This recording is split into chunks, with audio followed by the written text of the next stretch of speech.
In tonight's video, I'm going to examine the intermediate cycles and dispel this silly notion that the gold cycle has already topped and that we're getting ready to move back down.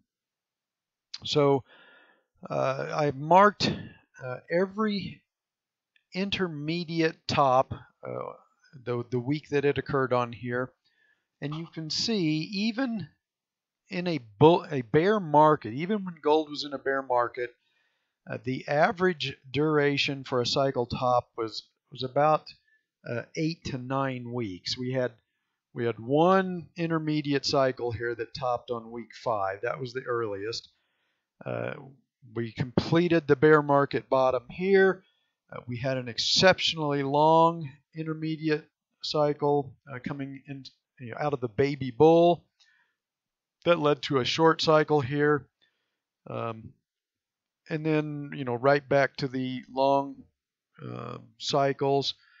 And right now we're on week 4, but I'm already seeing people trying to call a top last week, and we're only 3 weeks into an intermediate cycle. As you can see, there is just no historical expectation at all for an intermediate cycle to top that quickly. Not even if gold was in a bear market would you expect an intermediate cycle to top that quickly. On average, even in a bear market, it usually takes 8 to 9 weeks for an intermediate cycle to top.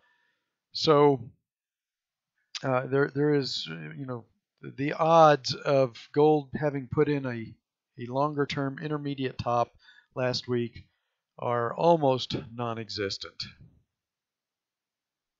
Next, I'm going to look at some long-term moving averages. I've pointed this out before. The gold completed this intermediate cycle low by bottoming right on the 200-week moving average. This 200-week moving average is starting to flatten out. The 100-week moving average has crossed above the 200, and gold is holding well above that 100-week moving average. The yearly cycle lows are coming in at higher levels. So there's the 2015, 2016 higher, 2017 also higher. So there's virtually no doubt at this point that gold completed its bear market right here, and we have now started a new bull market. The baby bull phase is finished.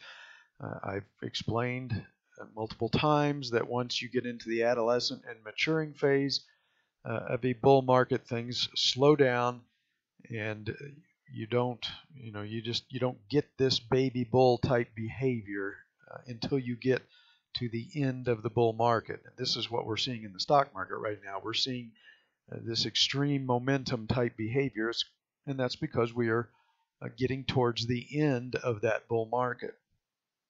But for gold, it's doing exactly what it should be doing during the adolescent phase of a bull market. The yearly cycle lows are coming in at higher levels. Price is now holding above the 200-week moving average and also above the 100-week moving average, and the 100 has crossed above the 200-week moving average, signaling that the odds are very high a new bull market has begun. This is the important chart in my opinion. This is silver, and you can see here during the baby bull rally, silver managed to briefly poke above the 200-week moving average, but that average was declining pretty steeply, and it couldn't hold that breakout. And more significantly, it couldn't rally significantly above that level before coming back down. And it's been repeating this pattern for over a year now, where it comes up and it tests or slightly breaks the 200-week moving average and then drops back below it. But instead of behaving like a bear market where you would expect a test of this, and then price would start another leg down, and you would get separation to the downside below the 200-week moving average. That is not happening. What we're getting is multiple tests of this 200-week moving average over and over again, and the odds are very, very high that silver is going to, at some point, is going to break above that 200-week moving average, and then at that point the train will be leaving the station, and we probably won't come back down to test this for many months, maybe even several years. And let me zoom in just a little bit here, and you can see we have that same cross of the 100 week moving average above the 200 in silver. At the moment, silver is stuck right in between the 200 and the 100. But again, because it is so early in this intermediate cycle, I expect the significant move is going to be above the 100 and not below the 200. We may get a brief move below this level, but I don't expect it to be sustained. I do, however, expect once we break above this 100-week moving average, I do expect that move will be sustained. Just a quick word about oil. You can see here oil has come up to test this 2015 high. That's kind of where I was expecting this intermediate cycle to reach, and we are seeing the classic behavior here. I'm hearing lots of stories now about how oil is in breakout mode, and it's got clear sailing ahead.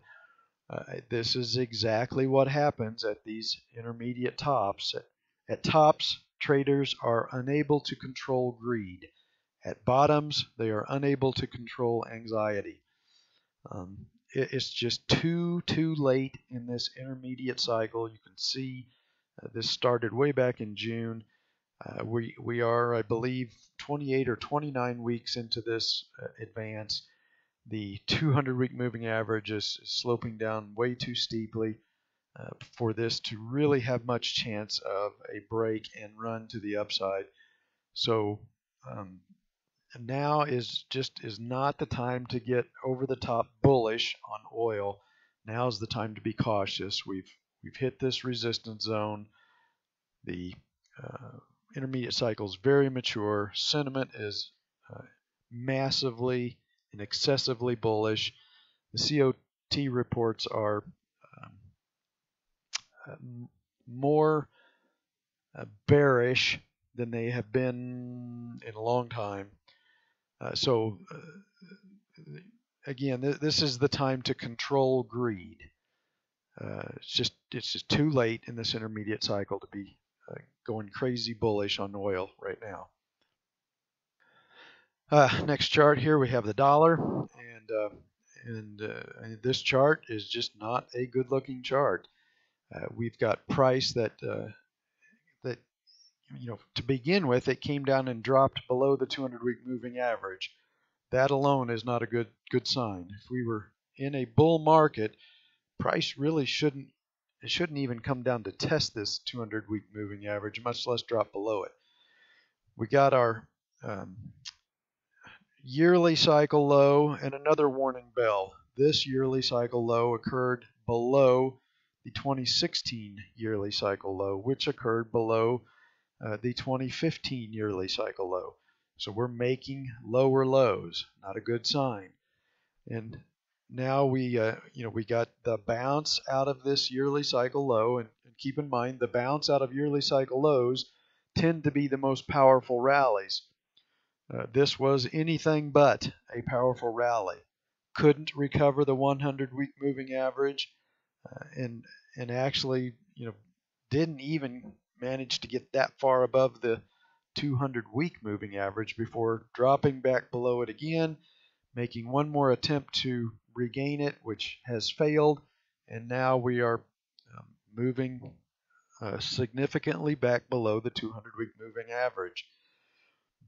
There's little doubt in my mind that that the dollar has begun a cyclical, at least a cyclical, and probably a continuation of the secular bear market that has been in force for the last 40 years. But little doubt in my mind that we have started at least some kind of bear market.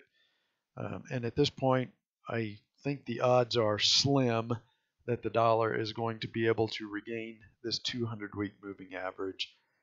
And all the signs are in that this intermediate cycle here has topped in a left translated pattern, and it's only a matter of time before we break below this yearly cycle low as well, and just keep repeating this pattern of lower lows.